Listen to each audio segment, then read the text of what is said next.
And we are live. We're streaming right now, folks. So many Facebook pages in different cities. We're here with Avi Lipkin. So wonderful to see you, Avi. Typically, we have our fun with As Goes Israel, So Goes the World. Different scenario today. We're talking right now live on all the GLC TV towers, 5 cities, 5 TV towers, national cable, as well as social media. Avi, I'm very relieved and happy to see your face, my friend. Tell me how you're doing. We are all fine. It's interesting that yesterday we did our Zoom and things were very quiet. And as soon as we finished our Zoom and I started watching TV, the IDF spokesman said, get ready, the missiles are on their way from Iran. And so then we had a very, very interesting evening because we were hit by almost 200 ballistic missiles from Iran. And literally the house was shaking, even though the missiles were falling miles away. There were also interceptions, which also caused the house to shake. The Iranians launched missiles at the Temple Mount. In other words, they were actually mocking their own mosque because the mosque is on the Temple Mount. So, of course, it's a Jewish target, but it's also an Islamic target for the Iranians.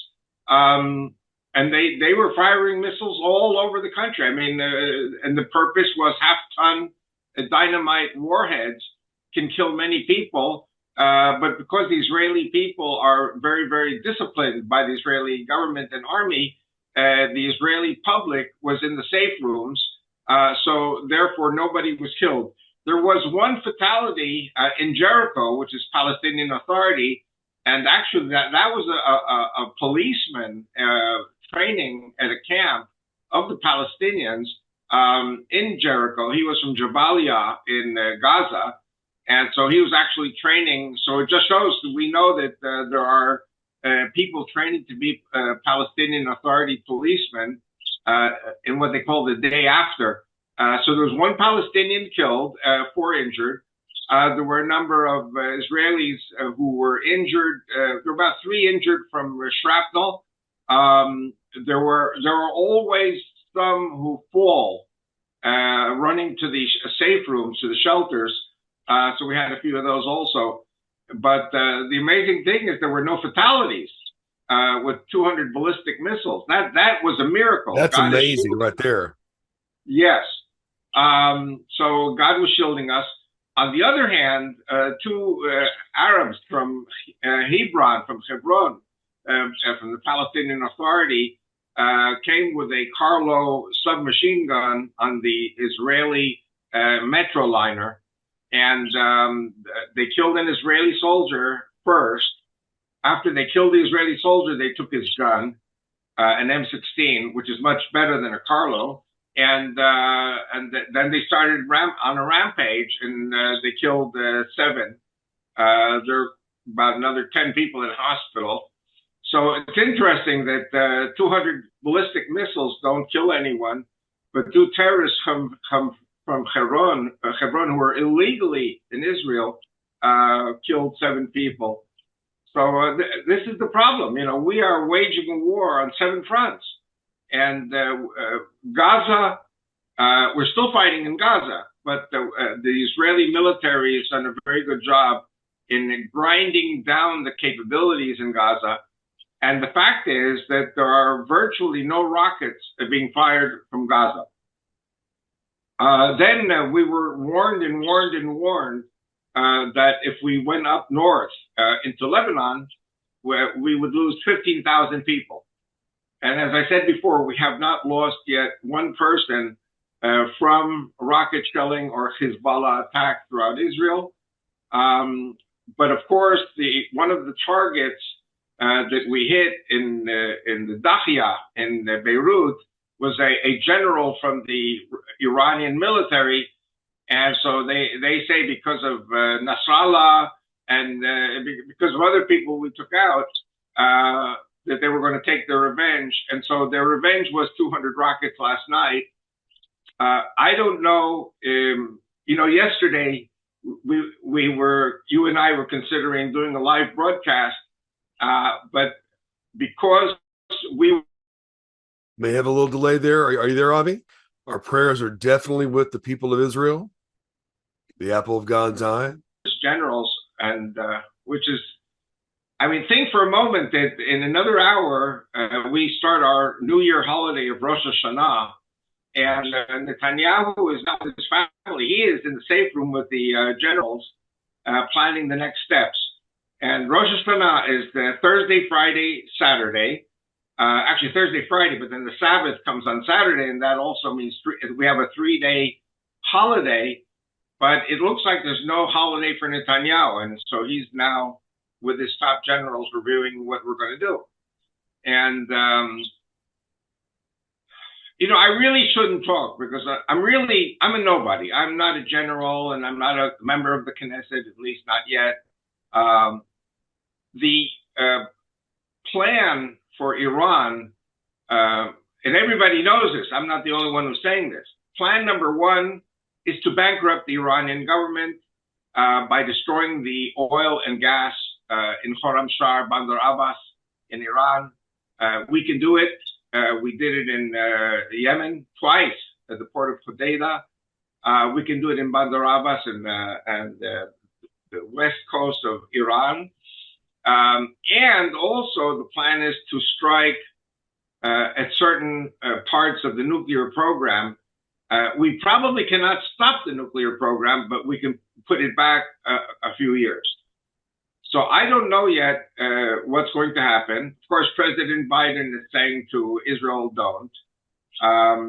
But this is not about Kamala Harris and her election. This is about Israel's existence and survival. Right. So we will see. I don't want to make bets, but I have a feeling that something's going to happen in the next 3 days.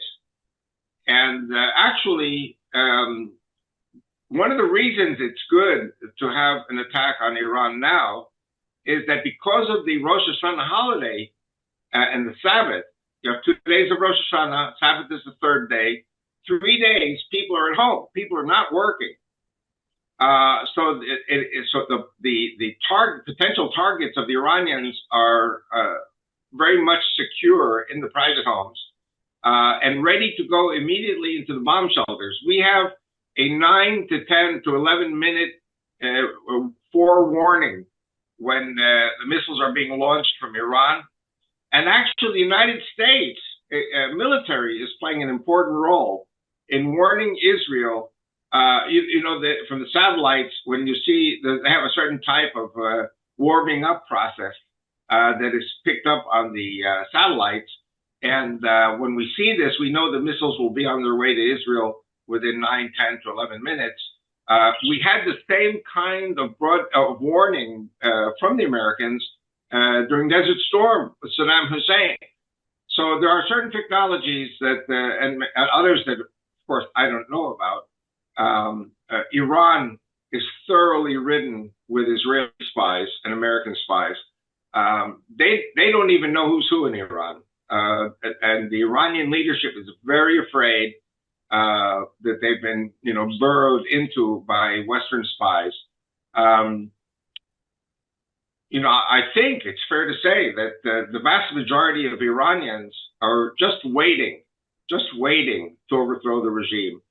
But they need a helping hand from the United States and Israel.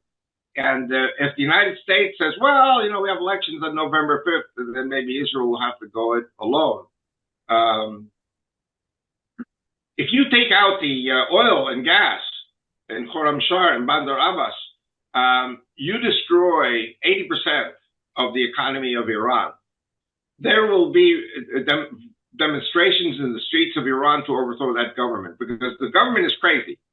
The Iranian people are wonderful people. And I predict that the people of Persia, people of Iran, will become allies of Israel again, as they were under the Shah of Iran. But you've got to get rid of these crazy, evil Ayatollahs. Well, you got to stop giving them billions of dollars from the left. That would be a good start.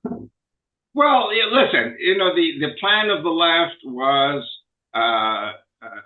If you can't beat them, join them. If you can't beat the Iranians or you're not ready to beat the Iranians, join them and work for stability. This fallacy was also the fallacy of the Israeli government, that for 17 years, we were helping Hamas. We were giving them money. We were helping them build. And Hamas was beginning to be a prospering area. And it's just either we didn't know or we did not want to know that right under our noses, they built a whole underground city, which they were going to use to invade Israel, which they did do, by the way. And the big fight now in Israel and in the high levels of the Israeli military and government is how could it be that Israel, with its intelligence, did not see it coming, did not see that Hamas was going to attack us and kill 2,000 of our people in one day. Mm-hmm. So this was the worst day in Israel's history since the Holocaust. So the same thing with Iran. The fallacy of the left is that you can work with evil, tyrannical people. Just give them money, and they'll be your buddies. No, that's not the case. These people have an ideology, and the United States was just thinking maybe they could postpone the inevitable by giving Iran money. I'm astounded. I mean, history has repeated itself. It always does. Always does. Trump made sure that Iran was broke, and on day one, Biden killed tens of thousands of jobs, shutting down the Keystone Pipeline, a direct assault against the middle class for the sake of communism. Actually, Valerie Jarrett, the Iranian who controls Obama, who controls Biden and Kamala. You think we would learn, but we are dealing with an ideology that is aligned with our enemies. We have been infiltrated, folks, and the evidence is clear. I don't think Americans are. Hopefully, they're wising up. My gosh, but it's like giving meat to a rabid dog. The ideology that wants to kill, steal, and destroy. Sound familiar, folks? And those who are aligned to kill, steal, and destroy.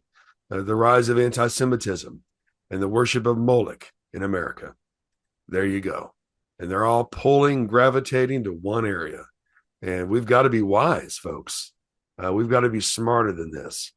But we're glad that Israel is intact. And like I've always maintained, I believe that Israel has the ability today to take out all of their opposition in one day, maybe even 1 hour.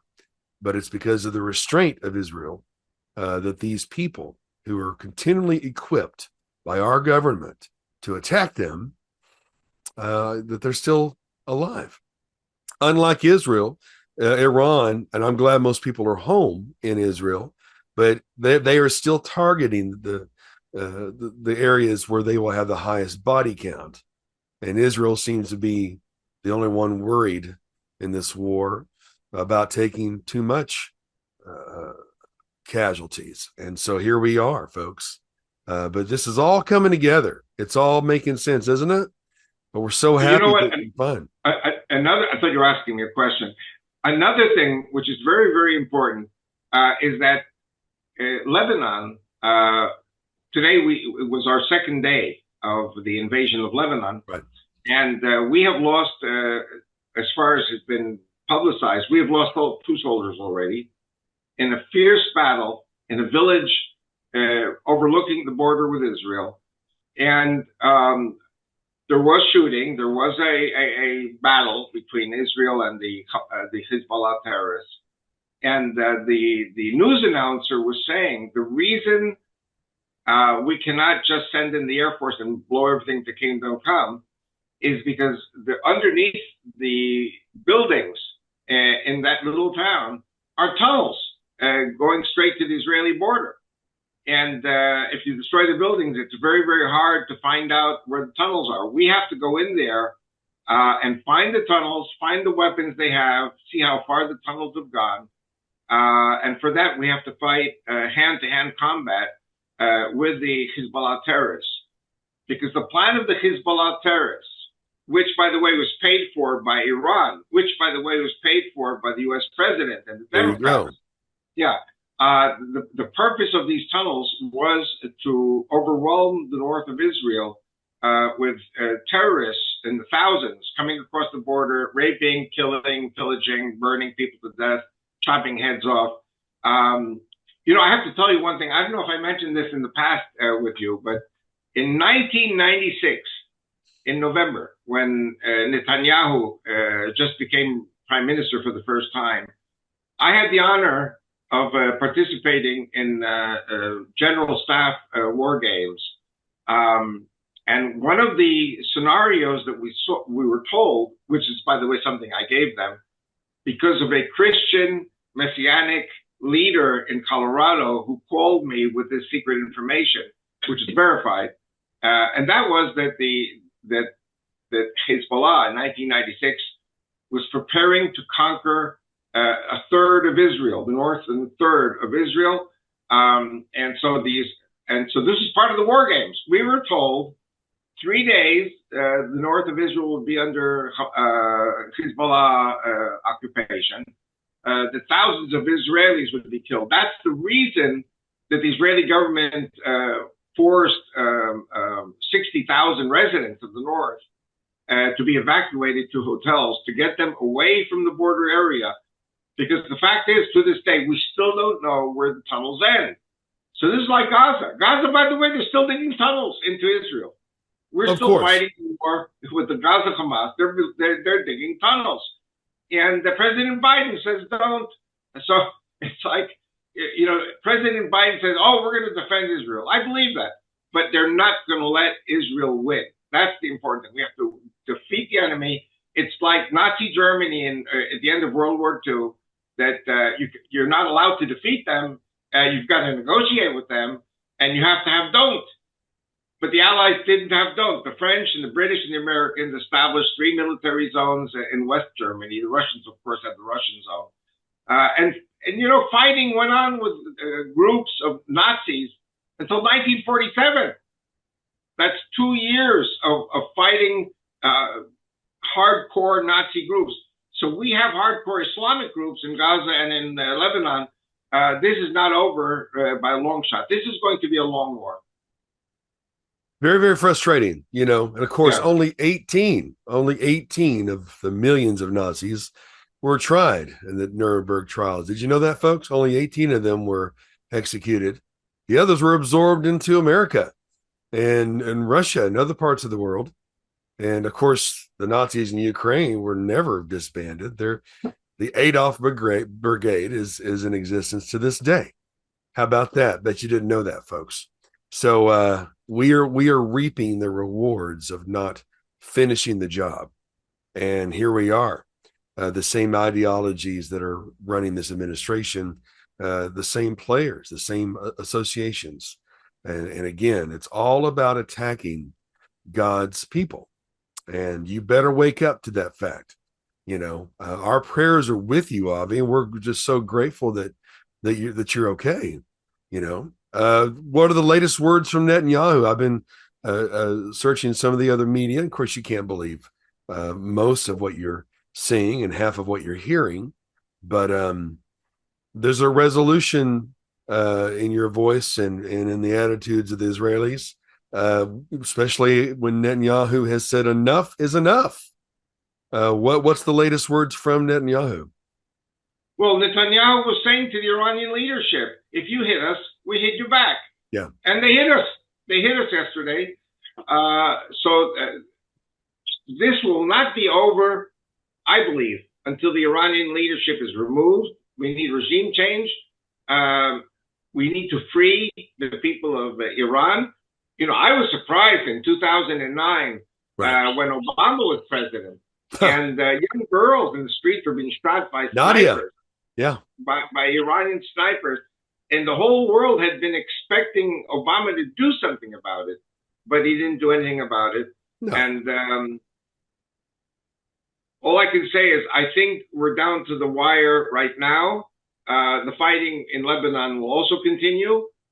and don't forget, if you destroy the Iranian economy, that's the end of Hezbollah because they will not fight Israel if they are Right. not getting paid their salaries by the Iranians.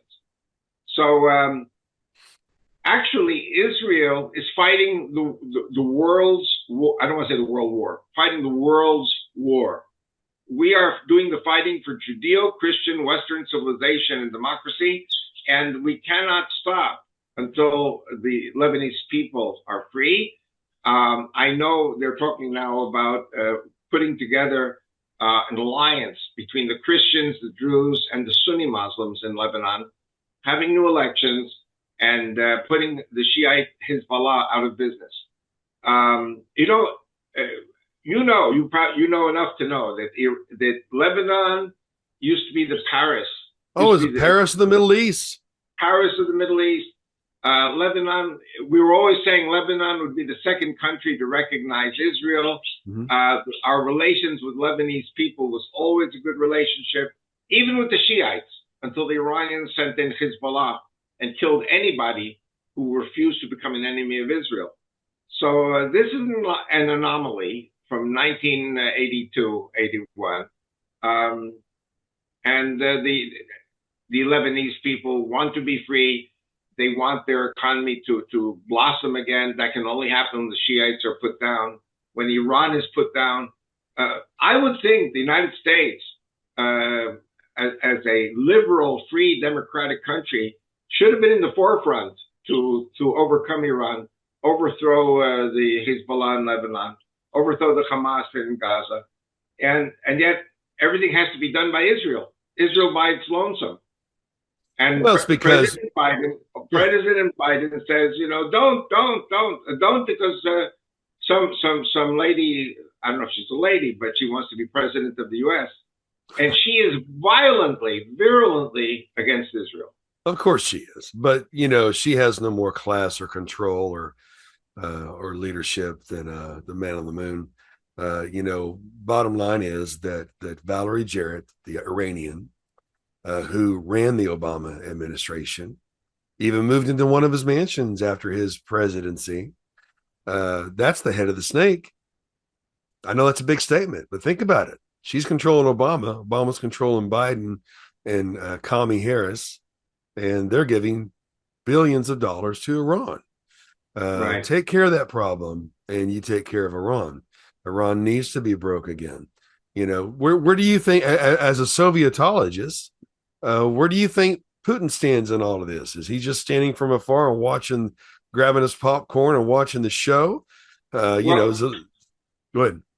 Well, Putin is basically, I don't want to say powerless. As long as he has nuclear tipped missiles, he's not powerless.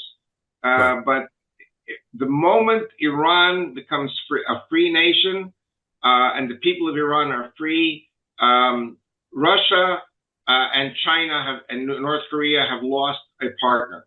They've lost a criminal, psychotic partner. And it's very important. I mean, if I look at this from a geopolitical global perspective, right, and we have to find a way to prevent Iran from continuing as part of the bloc with the Soviet Union. Zelensky was over here again in a sweatshirt and looking very disgusted because it looks like his $1 billion payouts and hush money is possibly coming to an end. You could just see it all over his face. You know, yeah. What a time we live in, folks. But we've got to be wise with our actions. Now there is a strike at our ports, and of course, you know, who suffers from that? It's the American people. But the billions of dollars that were made by Big Pharma and the congressman, actually, Joe Biden has benefited the most from Big Pharma since 1994. Hillary Clinton, Kamala Harris, Obama, of course, and Mitt Romney have all made over $3 million, some in the 4 million mark, due to their part. I can only imagine the millions they've made under the table with China and Iran, and so it goes, like the Billy Joel song says. But we've got to be wise. We've got to pray for the peace of Israel. We have to call our representatives. Do you even know who your representatives are, folks? Avi, I was talking about you to an incredible man, Dan Rogers, the Republican chair of Potter County, Amarillo, and he's a true patriot and makes things happen. And We the People Town Square app, that's a free app that's censor free, and we need to get you on there, Avi. People need to lend their support to Avi Lipkin with biblicalalliance.com, and of course their prayers. We pray for a swift end to this war. I don't know. Do you see a swift end, or you see we're just getting started here? Did Winston Churchill see a swift end when England was all alone? And President Franklin Delano Roosevelt was talking about putting aircraft on snow sleds and gliding them across the snow into Canada because the United States was neutral. Crazy, crazy, crazy. The Americans did not come in until December 7th, 1941, after the Japanese attack at Pearl Harbor. So the English basically were all alone fighting the Nazis, fighting the Japanese for 2 whole years. And England is a little bigger than Israel, a little more powerful than Israel. And we have to do, we are already fighting a whole year against Gaza. By the way, something very important before we close the show. On September 11th, 2001, America was attacked by Islamic terrorists. 3,000 Americans died, and the churches were packed for 3 weeks. But then former President George W. Bush said, no, Islam is a peaceful religion. Allah is God. And you know what? Everybody went back to sleep again. Well, yeah. And Halliburton got $1 billion. Yeah, we could talk for years about that. But anyway, my point is the American people are not allowed to know what Islam is. And you know what? My wife is saying to me, don't go to America. They'll arrest you for telling the truth, because the way things are now, anybody who says things that Avi Lipkin says is a hate monger. I'm not a hate monger. I'm just saying America is threatened by a religious enemy that says the way to destroy America is to blow up the major economic buildings, to blow up the economy, to blow this up, to blow that up. And America, as you always say, are having picnics and eating fast food. Well, the project, the Muslim Brotherhood, the project, we will destroy them from within. We will bring down their high places. I mean, the 3-letter agencies have known that, but Obama fired so many non-Muslim generals and replaced them with Muslim generals. Did you know that, folks?